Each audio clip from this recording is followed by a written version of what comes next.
Good evening to one and all. Very good evening. या AP अकॅडमीच्या online प्लॅटफॉर्मवरती तुमचं सर्वांचं पुन्हा एकदा स्वागत आहे फ्रेंड्स. आपण आहोत ड्रग इन्स्पेक्टर सिरीज मध्ये and now we are beginning with the human anatomy and physiology. So which is a hidden syllabus from the drug inspector. तुम्हाला सिलेबसमध्ये हा टॉपिक डायरेक्टली पाहायला मिळणार नाहीये, पण एस्पेरेंट सिलेबसमध्ये हॉर्मोन्स आहेत, हॉर्मोनची केमिस्ट्री आहे, सो हॉर्मोन्स बद्दलची फिजिओलॉजी आहे. तर एस्पेरेंट्स जर तुम्हाला हॉर्मोन्स देण्यात आले याचा अर्थ की याच्यामध्ये ऍडव्हान्स एंडोक्राइन सिस्टम आहे. Then if you wanted to understand the endocrine system aspirants, you need to understand the hormonal basic HEP, ज्याला आपण या ठिकाणी so chemical coordination so and integration असं म्हणतो. हा HEP चा टॉपिक आहे aspirants. So this topic is not belongs to the advance pharmacology. पण ज्याला आपण ऍडव्हान्स फार्माकोलॉजी पाहायला जाऊ त्यावेळेला हा टॉपिक तुम्हाला 100% गरजेचा आहे. म्हणून आपण या टॉपिकला सर्वात पहिल्यांदा सुरुवात करायला जातोय. तर एस्पिरंट्स मला तुम्ही हे सांगा, एक बेसिक आता इंट्रोडक्शन घेऊन आपण पुढे जाण्याचा प्रयत्न करणार आहोत.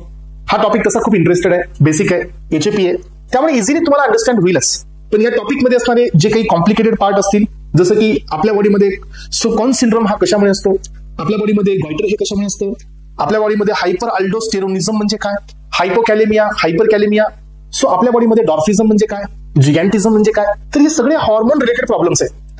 मग आता आपल्याला आधी हे समजून घ्यायचे एस्पिरंट्स की हॉर्मोन्स म्हणजे कोण.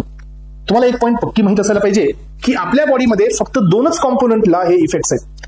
आपल्या बॉडीमध्ये फक्त दोनच असे कॉम्पोनंट्स आहेत एस्पिरंट्स ज्यांना हे इफेक्ट देण्यात आलेले आहेत. त्यातील पहिला आहे न्यूरोट्रान्समीटर. जसं की एस्पिरंट्स की someone is touching to you, कुणीतरी तुम्हाला टच करताय, हे कुणामुळे समजतं, तर हे समजण्याचं काम आहे just because of the neural conduction. आणि न्यूरल कंडक्शन कोण कॅरी करतं एस्पिरंट्स, तर यांना जनरेट करणे, यांना प्रोपोगेट करणे हे काम असतं न्यूरोट्रान्समीटर्सचं.